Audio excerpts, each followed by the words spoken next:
Hari ini hari guru kita raih sama-sama. Hari ini hari guru kita raih sama-sama. Mari Tuhan kita hayati bersama. Mari Tuhan kita hayati bersama.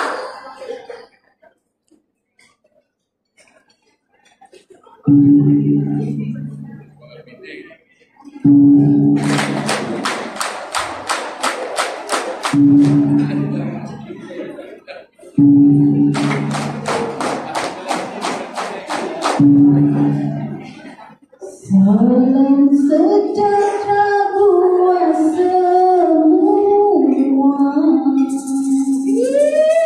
dari kami Cikgu SPT sebagai tanda ikatan mesra, sebagai tanda ikatan mesra, sudilah setidaknya dihayati bersama. Salam sejahtera buat semua dari kami Cikgu SPT sebagai tanda ikatan mesra, sebagai tanda ikatan mesra, sudilah kiranya dihayati bersama.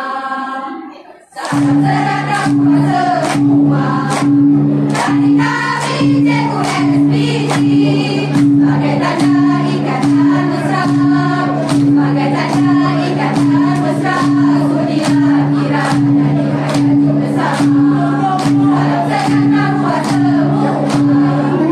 Tiga kucing berlari mana bersama Datuk Episona.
Kini sudah tiba masa kami semua melangkah pergi. Terima kasih tuan-tuan sudi dengar dikir kami.